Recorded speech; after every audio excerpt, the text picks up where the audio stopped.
welcome everyone. Really appreciate your time today. My name is Bryce Carter. I am the Colorado Program Director with Solar United Neighbors. And today we're going to talk a little bit about our updated policy of the Equitable Energy Upgrade and Acceleration Program. We've been working on PAYS policy for a while now, as many of you know, so we'll give you an update of what we're doing, where we're going, and the legislation that we've been working on.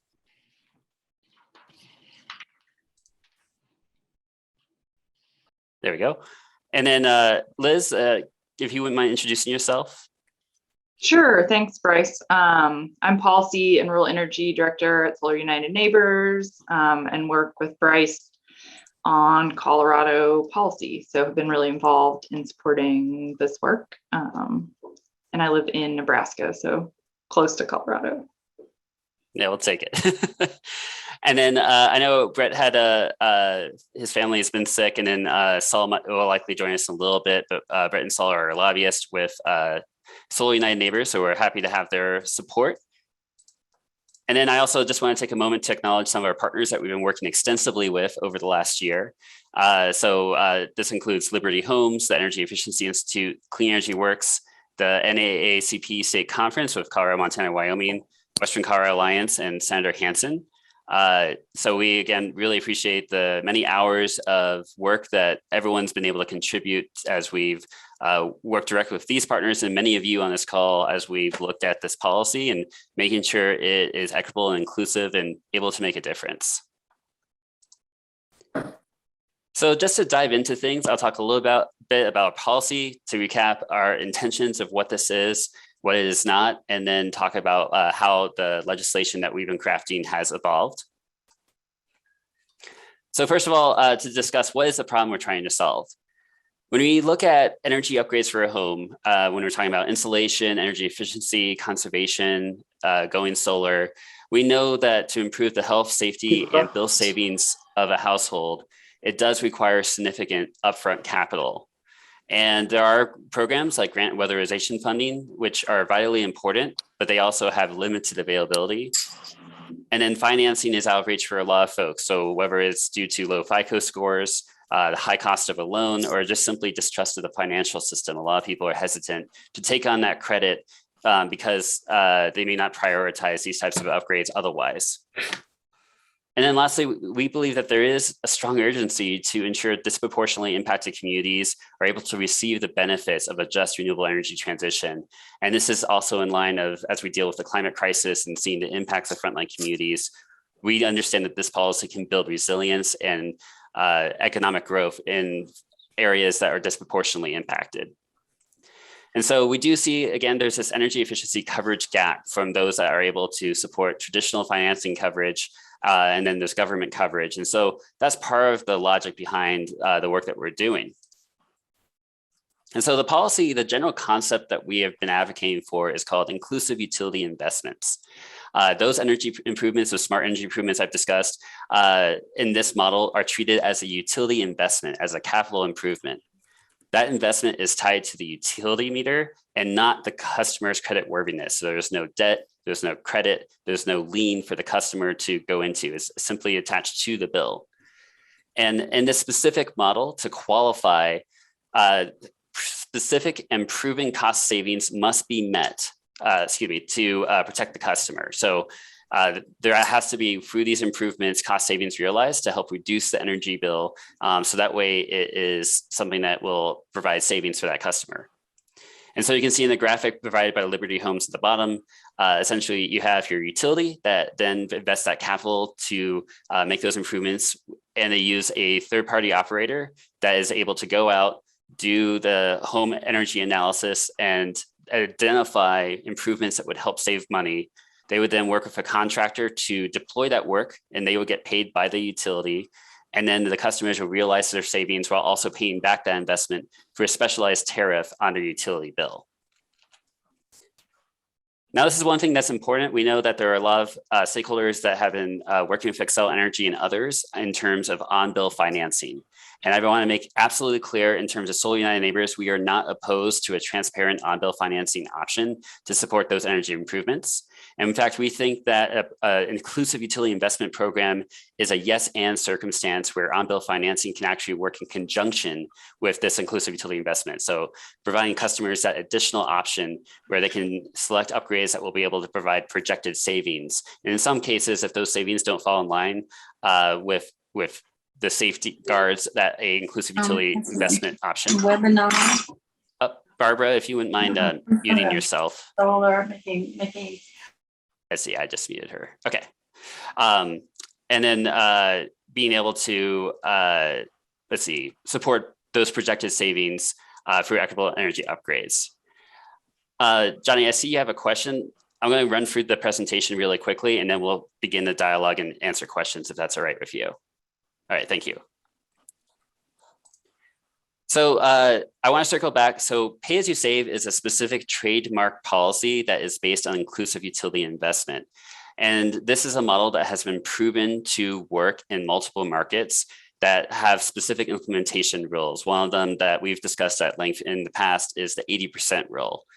So what that means is that for the 80% rule, you need to pay back the investment of the upgrade within 80% of its useful life, and also project at least 20% savings based on the improvement. So an old water heater being upgraded to a new, more energy efficient water heater would need to be paid back, say the lifetime is 10 years, within 8 years, and then help reduce energy costs by 20%.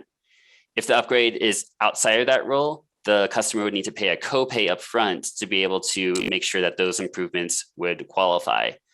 And so that's something that we've seen have pretty positive impact. PAYS has been able to achieve deeper investments and savings as compared to loans. So we've seen all customers being eligible to take advantage of it. We've seen a 5 times increase in terms of offers accepted. So essentially half of customers are able to accept the proposed projects. And that we see that the deal size doubles in terms of the investment made at each property.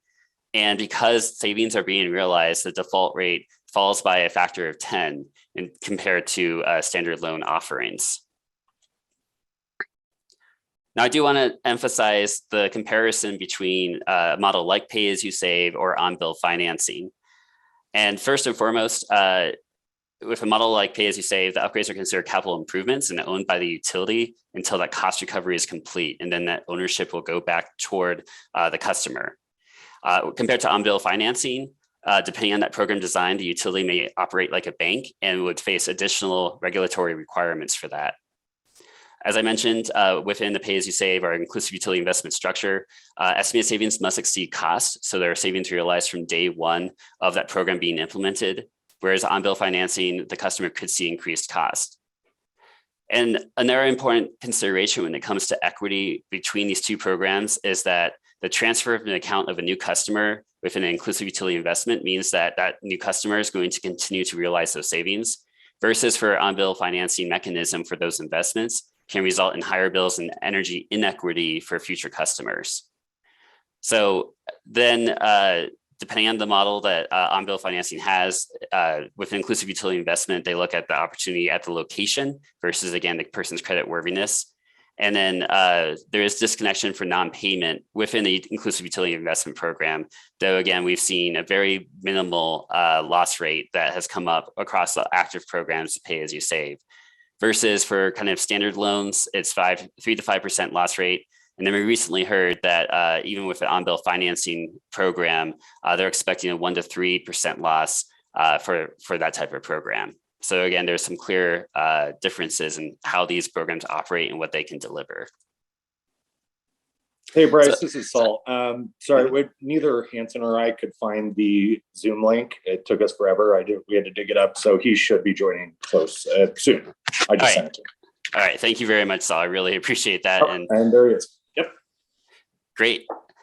I will, yes, Saul, if you wouldn't mind, we just did the introduction a few minutes ago. If you wouldn't mind just introducing yourself, and then certainly Senator Hansen, and we'll spend some more time after to talk more. Yep. So Saul Malik, one of the legislative liaisons for Solar United Neighbors, working on the PAYS issue, trying to get it off the ground with the help of our awesome Senator Hansen. So, yeah. All right, I've been called worse. I'll take it. Not by me. Afternoon, everyone.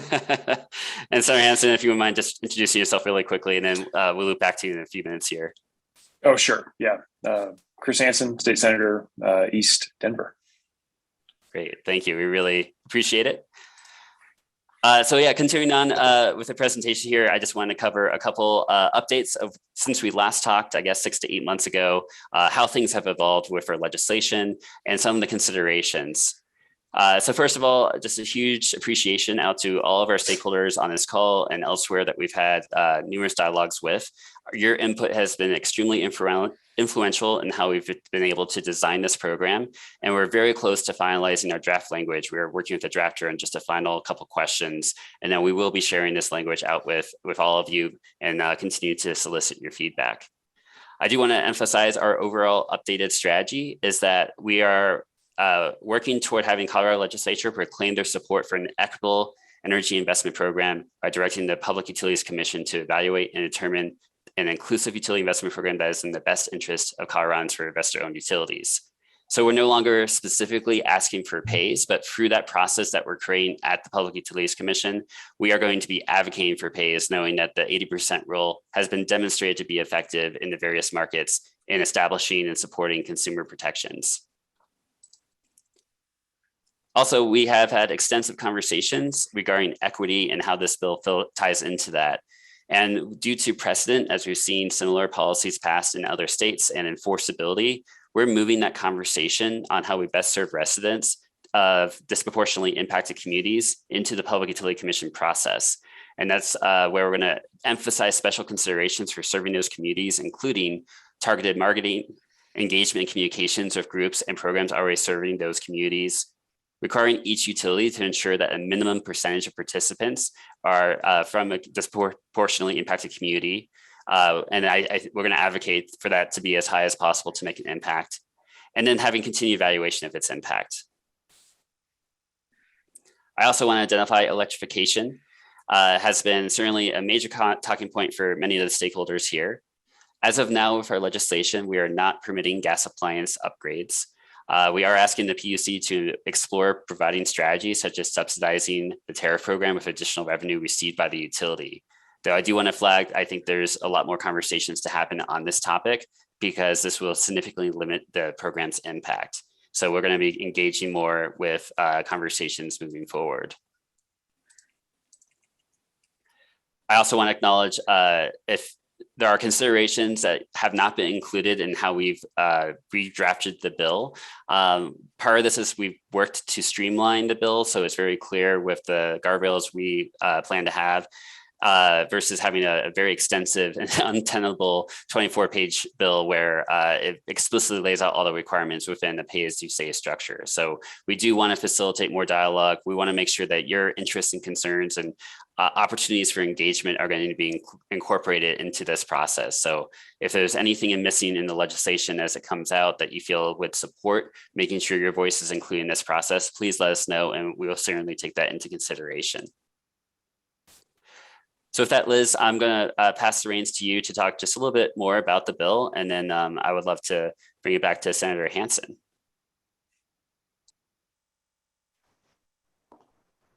Okay, cool. Thanks, Bryce. Yeah,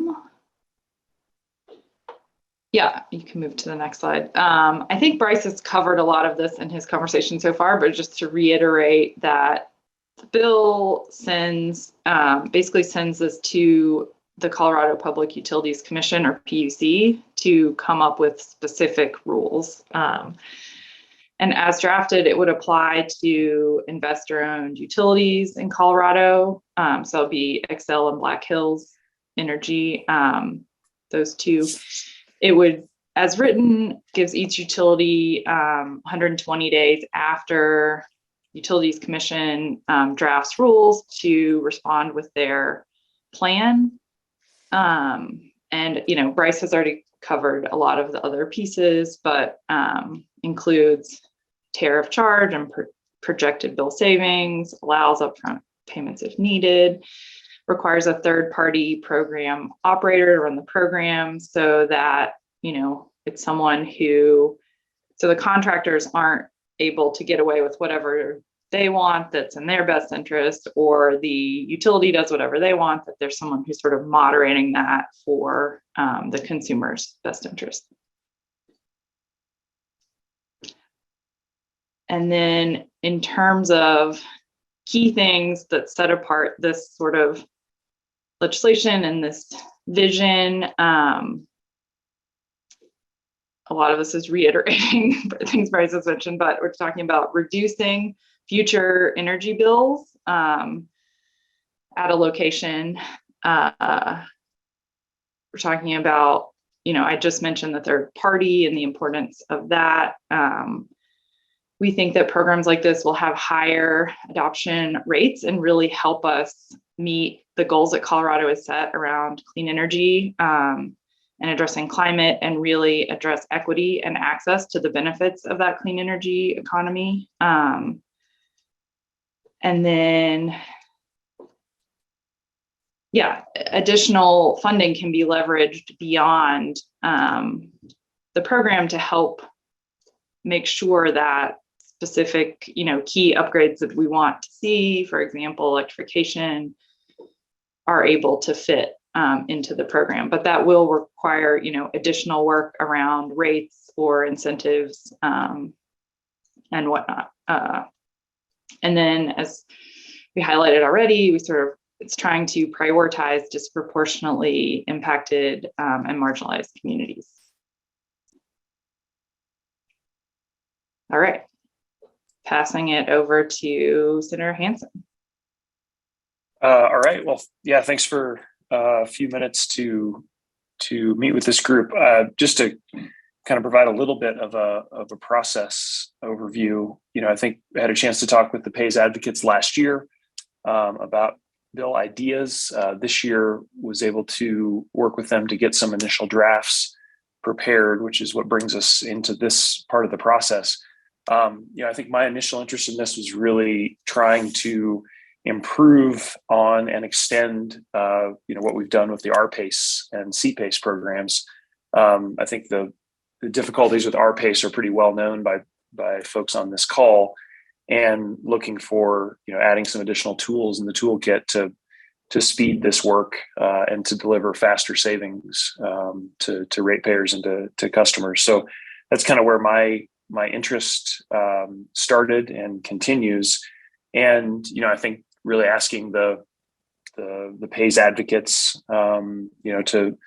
to go down this process, do a lot of outreach, and see if we can come up with a package that, is broadly supported. Because I think it's something that, Colorado can improve on from where we are today, this whole concept, and really try to capture, some accelerating decarbonization, help low income communities, disproportionately impacted communities, while adding some new financing opportunities. So that's really where my interest continues to be, and looking forward to hearing folks' feedback to this latest proposal from the PAYS advocates.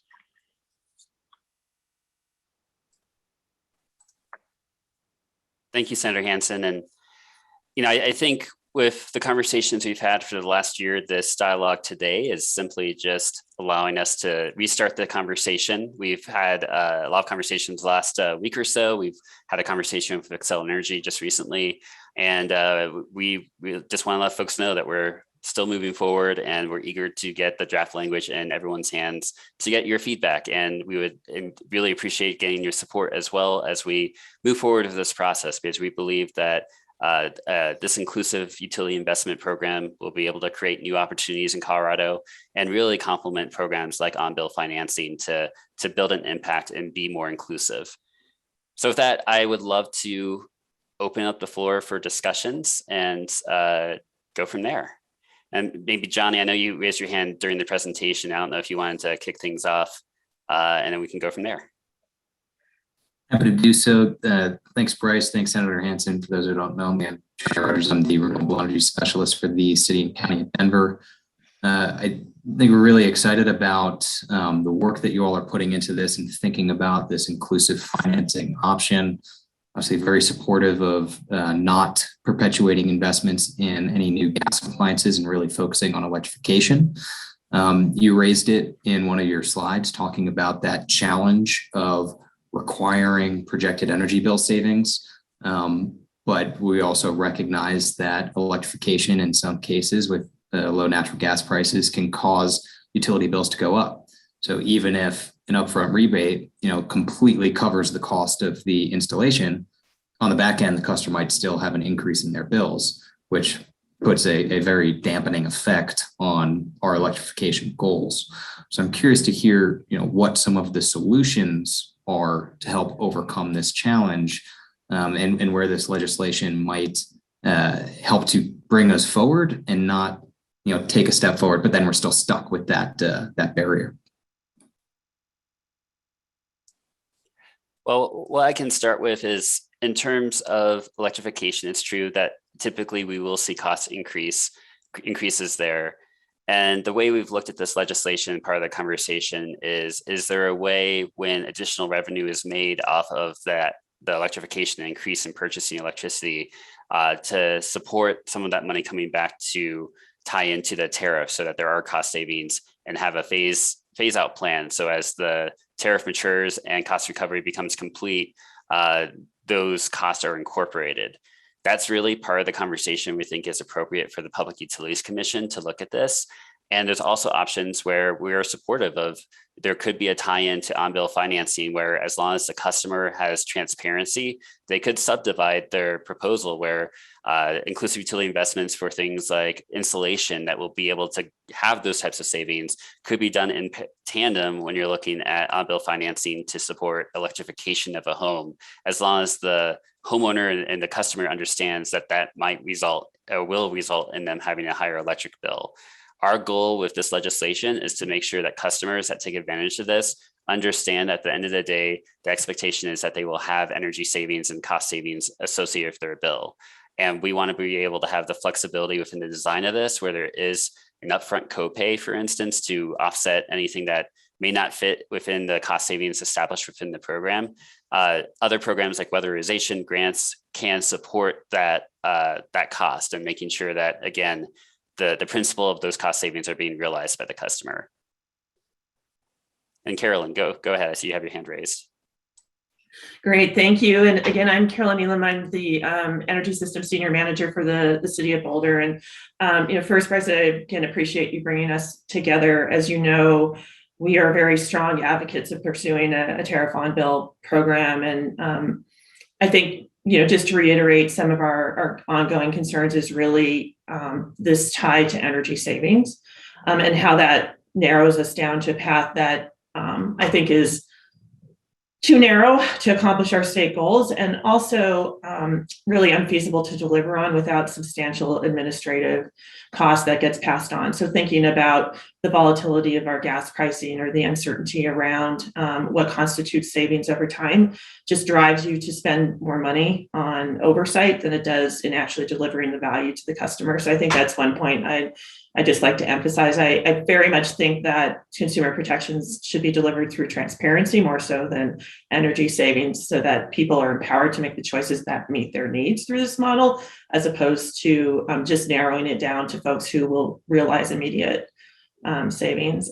So I think those are, just kind of some key points. We need to advance electrification through this method. And I agree, bundling is the best strategy. Buying down the cost to the greatest extent possible is important. But I'm remain very concerned about centering this on a bill savings, as opposed to just really focusing on transparent and accessible financing solutions. So thinking about how we're supporting, for example, electric vehicle adoption is not through a bill savings, but rather an informed choice. And so I think that's an important part. And then the only other comment I wanted to make, and I saw one of these chats, is we did raise this last time, and I just want to make sure we're carrying it forward in our message to the PUC. Too often we narrow our support for our lower income and disadvantaged communities based on their ability to qualify under federal requirements, low income, and there's significant burden that goes along with that.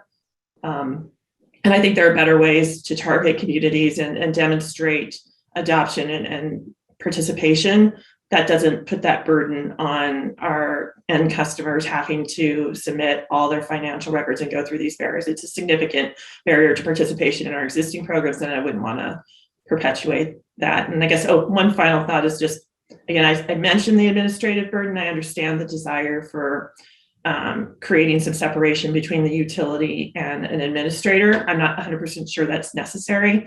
And so I think that does also drive up administrative costs. Again, that's going to get passed on to customers because it has to be recovered through some method. So to think about that and whether that's truly required or is something that we would want to explore through that stakeholder process. Thank you. Carolyn, we do appreciate that feedback. And I think with, for instance, the disproportionately impacted communities, that we're taking that from Colorado statute and using those terms to help influence the conversations at the Public Utilities Commission. And we will continue to be a strong advocate of how do we make this as accessible and inclusive as possible and finding ways beyond income verification to target communities.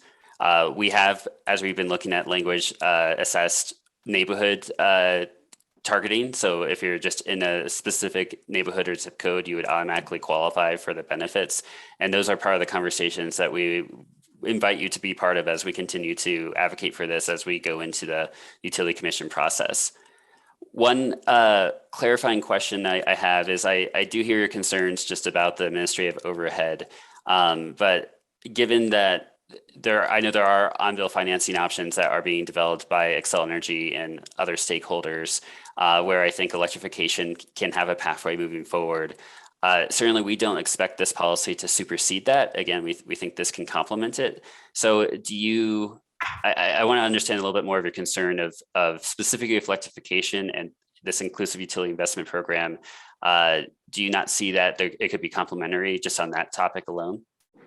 I think it really complicates the conversation when you're creating that yes and kind of model, because it's natural for us to want to deliver savings, right? And that's where a commission is likely going to want to come down, but that isn't necessarily going to accomplish our statewide goals. And so it creates a very challenging model when you've created most of the energy around this, and I mean energy meaning stakeholder engagement around this idea of delivering bill savings. And I think it gets very hard to move past that once you put that in place and start the conversation there. And so we're very concerned that the PAYS model is very narrowly focused, and in Colorado it really only works for gas appliances and solar. I don't think it's critical for solar, and we definitely don't want to continue to strand invest in gas appliances. And so promising a bill savings is really infeasible to deliver without just substantial capital investment in the upfront cost, and it's still going to raise the bill. And so I think that's where we set it up for failure if we start the conversation there around bill savings. That helps. Great. Oh, I appreciate the clarification and thank you for the feedback. And we are taking notes. So again, this is just part of a dialogue where we're going to, obviously look into this information and just continue to keep everyone apprised. Hey, Bryce, I have a question, if you don't mind. Yeah, go ahead. Hi, everyone. I'm Luke Gilderton. I'm the Deputy Director of Energy Outreach Colorado. And I completely agree with Carolyn's concern around trying to frame this around energy savings alone being the consumer protection mechanism that's going to drive, that's going to certainly, obviously, protect some of the most vulnerable households I think we could serve through a product like this. And on that point, I wonder if there are other PAYS, provider or other areas or other utilities you're working with in the nation that have you been able to use PAYS in an effective way to kind of to be able to facilitate an emergency replacement? And I think that's certainly going to be the case when thinking about now that you've redefined the legislation to exclude gas appliances will further complicate the expediency of emergency replacement. But if you had any other stories of lessons learned from other territories, I think that'd be helpful. Yeah, and I do see, Stephen, that you joined us from Liberty Homes. I think I might call on you first because I know you do have work extensively across the country. If you could say a few words, and then Liz, I know we include some of that language as well as a consideration. Can you just repeat the question? I was typing a comment. Yeah, no problem, Stephen. I just wanted to know, are there examples that you have around how the PAYS model can facilitate an emergency replacement? So, Yeah. obviously. Oh, that's right. That's right. I'm thinking specifically for so many of our income qualified customers that could participate in this program, and then really market rate customers. 90% of us are replacing our appliances once they fail. How can PAYS be a solution to that? Because if it isn't a solution, I think that could be problematic and a missed opportunity for many of the consumers we're trying to impact. Yeah. So there's a model under development in Missouri, which is going to essentially enable HVAC contractors and others that do emergency replacements to be enrolled in the program and get training. And then when they have an emergency replacement call, they will be able to offer some minimum discount, right? Just based on the nameplate difference between the existing equipment and the new equipment they would be putting in. So, we can put this in you can either pay for it outright, right? For let's say $8,000, or, we can offer you for $4,000 if you sign up for the Pay As You Save program, and it will install it now. And then you'll be basically accelerated in getting a home energy audit, and there'll be a number of other upgrades that you would need to accept, but that will increase your energy savings. And if you want to do that, sign here. So that's basically a way of enabling the contractors to use the program. But there would have to be pre-negotiated pricing with those contractors, so that they cannot manipulate the price and capture all of or most of the value of the savings in their pricing. So that has yet to be implemented, but it is under development. And we think some version of it is likely to be viable.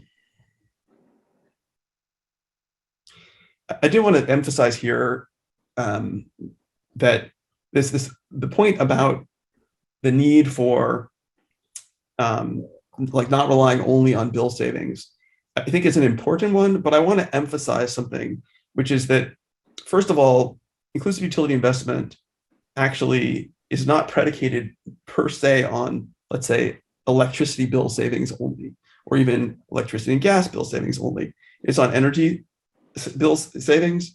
So, for example, you could use it for a car if your gasoline savings are going to, in fact, cover the cost, even though there's not a single bill, right? For gasoline, we can easily get and determine, right, roughly what the cost is of operating your car currently versus an equivalent electric vehicle.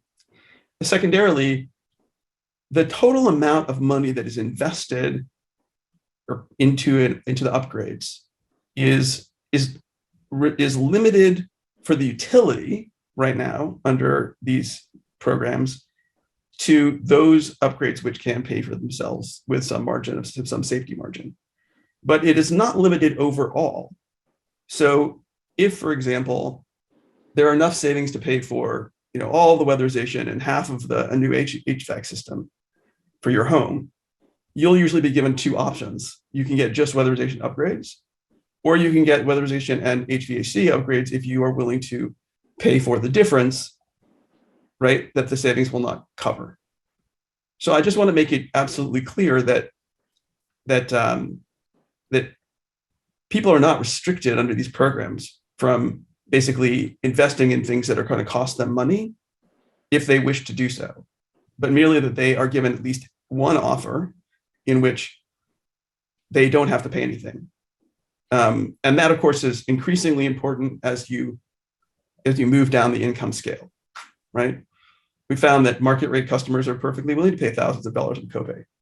But if the copay goes over even starts to rise above $500 for low income customers, the conversion rates drop off dramatically. And the conversion rates are what makes these programs so successful, right? I mean, 70 to 90% conversion rates are just unheard of. And those conversion rates occur because we're not selling people some theoretical saving or comfort that they can't depend on, right? Some promise of improvement of a better world. We're simply essentially promising them that they're going to get upgrades to their home with no out-of-pocket cost, and that their bills will probably go down a little bit, right? They don't go down much because you use most of the savings to pay for the upgrades. And inclusive utility investment, pay as you save, is not a low income program and should not be considered a substitute for low income programs. It will help upgrade a large proportion of low income homes if those homes are high energy using, where those homes are high energy using. But low energy using, low income households are not at all candidates for pays and absolutely need, zero cost, government grant or utility, fully funded upgrades like the weatherization program. And in fact, probably IUI could help make those dollars go farther by splitting, like where for the customers where there are savings, by, let's say, weatherization paying for the shell and the inclusive utility investment paying for the HVAC upgrade, which Midwest Energies does with their local weatherization provider. And then, the customer can get 10 or 15% bill reduction. So they're not getting the full 30% that they would get if it was all funded. But now the weatherization agency can make their money go twice as far. And we know that in most cases, right, it's far short of what's necessary. So it's just a better way of serving those people.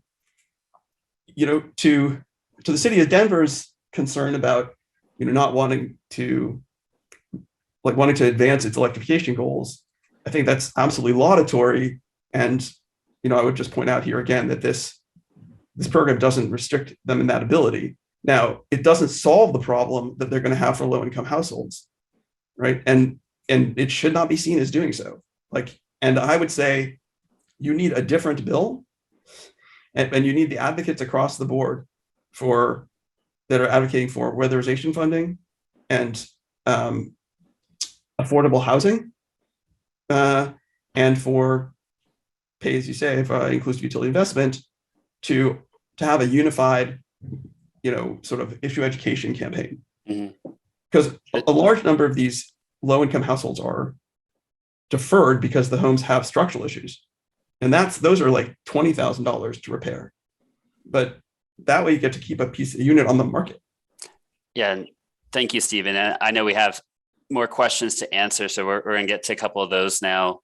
Tom, I see you had your hand raised first, so please go ahead. Thanks, Bryce. Appreciate you all's presentation on this and Senator Hansen's interest in moving this forward. Clarification around, well, actually, Stephen kind of alluded to it just now, but my understanding is that WAP programs require the low-income customer to own the measures. And so how would this be able to be integrated with a program that the utility owns the measures?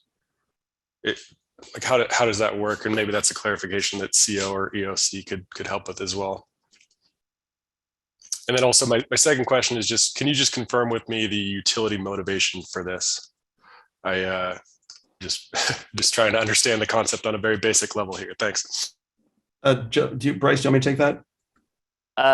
Sure. Go ahead. All right, I'll be brief. So to the first question, wait, remind me what the first question was. My understanding is that WAP. Oh yeah, WAP. Yeah. Ownership. Yeah. So basically the way it would work is that the upgrades that are paid for by the inclusive utility investment program would be owned by the utility. And those that are paid for by WAP would be owned by the customer. But the upgrades that would tend to fail are going to be the ones that are owned by the utility. I mean, if they were going to fail, they don't tend to fail very much either, but they're the ones with moving parts. And so the next question was, what's in it for the utility? So Yeah, exactly. What's gotten all of the utilities in Missouri extremely excited about this, and sort of they've all now signed up to PAYS programs, is that the commission has agreed to provide them with right now it's the equivalent of their weighted average cost of capital. Because remember, that's for investor-owned utilities, that's how they make money. They don't make money from selling electricity. They make money from earning a guaranteed return on investment from the capital and debt that they invest. And right now, the reason that they have an incentive to build power plants and transmission lines and new substations, because that increases their profit. So what they've done in Missouri is they said, okay, we need to make this investment on, as attractive to the utilities as any other investment. So we need to pay them their average cost of capital, but we can't expect the upgrades to pay entirely for that, because that makes them uneconomic, and it's actually not fair because there are a lot of grid benefits to these upgrades. So what they've done is they have, the customer paying 3% or 4%, although that's going to come down to 3% cost of capital. And then the remainder, which is, 3, 4, 5% additional cost of capital is then socialized and paid by the rate base. But the rate base is getting a great deal that way, because if they were going to buy that same capacity and those same services from the utility using a traditional investment, they would be paying the full weighted average cost of capital instead of a discounted one. Thank you, Stephen. Appreciate that. Yeah, let's move on. Tyler. Well, Bryce, just one add-on to that is that we in the bill, in consultation with Stephen and others, have limited the amount that participants would pay to 3%. And then the Utilities Commission would have to figure out the other piece around, like, can Excel get the full and Black Hills get the full amount of their cost of capital, and how does that work and what does that look like? Thank you, Liz. Yes, this is Saul Malik here. I know Senator Hansen has to hop off at 12:45, so just want to see if you had any questions or thoughts before he has to go. Yeah, thanks, Saul. I apologize. I have to go back to some JVC work today, but I just would say I'm really heartened by the kind of the breadth and the depth of this conversation. I think it's clear we've got some distance to go still, but it feels like the proposal has gotten significantly sharper over the last 8 weeks, and I know we've got some additional stakeholder meetings that the PAYS group or Sun group is working on. So. Please, everyone, feel free to drop me a line directly if there's any particular concerns you want to highlight for me. But just going to continue to be part of this and hear folks directly and see if we can find the right constellation as we head into the session. I would say on timing, I think we've got some time. I don't think everything has to be figured out by January 1st. Obviously, the quicker the better. If we can come together with the right package that has consensus. But we do have some flexibility on timing. So I just would throw that out for folks that the quicker we can move together, the better. But we do have some flexibility. So I appreciate being part of the meeting today, and I'll talk to everybody soon. Hey, thanks, Senator. Really appreciate your time. Yeah, thank you, Senator Hansen. We appreciate your leadership. All right, and thank you, Saul. All right, Tyler, going to you now. Yes, let me lower my hand real quick. All right. So, Bryce, during your opening comments, you spoke a little bit about Excel's envisioned proposal, and you'd referred to it, I think, as an on-bill financing as opposed to tariffed on-bill financing. My understanding is that they do intend to design a tariff-based program where kind of the repayment obligation is tied to the meter, although with different financial and other requirements than pay as you save. So one, could you kind of reflect on if that is in fact your understanding? And then two, from a strategic perspective, what what it looks like to kind of balance a legislative push and attempt alongside what Excel is planning to do in the regulatory realm, and have what could be tightly, mirrored programs pursuing different pathways at the same time in Colorado. And within that, if you could reflect on anything you've heard from the utility thus far, that would be of interest. Yeah, I appreciate that. And I think while stay is our kind of mantra through this process is that we do believe all Coloradans should have that choice to select energy upgrades that through utility investments that are going to be able to save money and build wealth. So we see that as this program, the Equitable Energy Upgrade and Acceleration Program, where we look at whether or not pays makes sense with the 80% rule, maybe for Colorado's 90% rule, but whatever works. We want to make sure consumers have an option where they know they can make home energy improvements, have reduced energy savings, and be able to realize that on their bills moving forward, even if there might be a cobay attached to that. So we think that this is an important option for consumers just to make sure that they know what they're able to sign up for and take advantage of. In our conversations with Xcel Energy, we've been in some of the dialogues about the demand side management docket, talking about what on-bill financing looks like. We've introduced the concept of pay as you save with Xcel Energy. And this week we had a conversation as well about the specific legislation, and we'll be sharing that language with them soon. I think there are a lot of similarities in terms of the product that is being developed by them. But at the end of the day, I think one of the questions that we're still eager to find out is how they're able to apply that type of tariff and what that means in terms of regulation. So if they're operating like a bank, there's impacts to that versus, again, owning those assets. And then, again, for the consumer choice aspect, I think that's what's important to us is just making sure that consumers are able to find a pathway where they can see those savings is, I think, the critical component of the bill. Stephen or Liz, do either of you have anything additional to add to that piece? I don't have anything. I guess I would just say that that's also my understanding of Excel's program, that it is very similar, but there just are no savings. So like if I lived in a place and I was a renter and I decided I wanted to do some of these upgrades, I could just opt in and pay $40 extra a month or whatever, and there would be like no connection to savings. But Xcel has not released the details of that program, at least to the stakeholder demand side management group that we've been participating in. So I think I also am unclear on what those are because it is not public to my knowledge. Yeah, Liz, you just reminded me of one thing, which is that the concern with that, the proposal that people could commit to money losing investments is that they are obligating the successor customer. And there is not a precedent at this time for them for that a commission has approved such a thing. And I think the other thing that I think that bothers me personally is that you're asking the consumer to basically pay for and subsidize decarbonization that is a public obligation.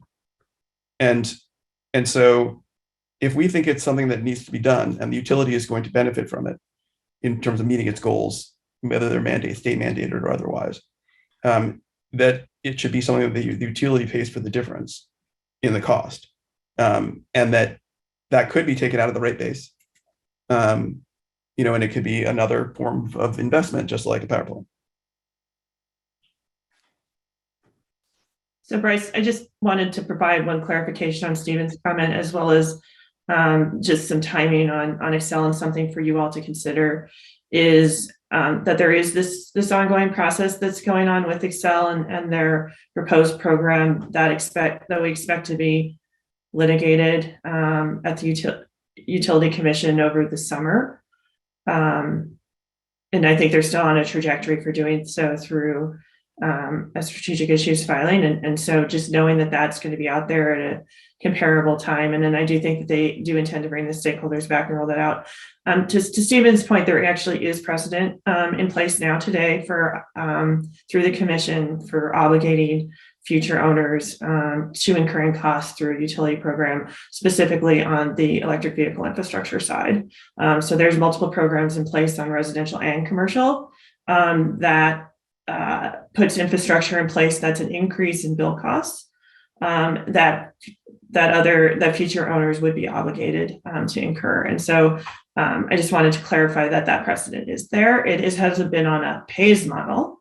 That part is correct, but that doesn't mean that it's not an appropriate model when we start to talk about the choices you have to make on how you heat or cool your home, or the health and well-being of your household, and what you're willing to pay extra, or what subsequent owners should pay extra. I would also offer that solar leases are another example that often come into play in real estate transaction. And so there are ways to deal with it. So thank you. Thank you, Carolyn, and thank you. And we really do appreciate this discussion. And I think that's the intent here is, we, as far as this policy, and again, all of you will be able to get the draft language so you can see what guardrails we're working to establish. And then our goal, again, is to make this conversation a formal, informed process at the Public Utilities Commission, because again, we think there are significant differences in terms of what an on-bill financing tariff product could be versus again, this inclusive utility investment. Okay, great. Tyler. Sorry if I missed this earlier, but just clarity on when kind of the draft legislation will be available, and what your timeline and process is for receiving comments. Maybe if there's other follow-up calls envisioned, depending on how people feel. Liz, do you want to start with the drafting process first? Yeah, I think we're very close. Basically, I just need to dig in this afternoon and circle back with Bryce, but I think we're really close to having something. And some of you may have seen something last year, and we really tried to simplify and make more concise and shorten, so it's easier to digest than the original bill that we were working on last year. Yep, and so our hope is in the coming days, if not early next week, we will have that draft, depending on the drafter's availability and Liz and everybody. And then I think what we want to do is give an opportunity, assuming that we are able to do that timeline, to solicit feedback up and through the holiday, ideally before the holiday. But if folks need more time, let us know. And as you heard from Senator Hansen, there is some flexibility to make sure that we're able to identify and hear your concerns and seeing how we are able to address them based on the work that we're doing. So again, like I said, this dialogue today is restarting this conversation, and we want to make sure that we're plugged in with all of you. And we're also happy to do one-on-one conversations. In fact, Liz and I both have available office hours that we are happy to schedule with you, or if those times don't work, just let us know and we're happy to schedule that. Hey Bryce, this is Jan Kelleher, City and County of Denver. Should we expect to see our comments from today reflected in that bill draft? We will definitely be looking at some of those comments, and some concepts, I think, again, is the difference between what should go in state statute versus what's going to go into the Public Utilities Commission process. So that's something that we are going to evaluate. And again, you'll see what it looks like. And our goal has been throughout the year is getting draft language, statutory draft language in front of everybody. So that way we're all talking about the same thing. So, as we get that out, if the concepts today or anything else that comes up are not included and you have specific suggestions or recommendations, we very much welcome those suggested edits, and that will help facilitate that process. Okay, great. Looking forward to seeing those expanded guardrails to allow for decarbonization.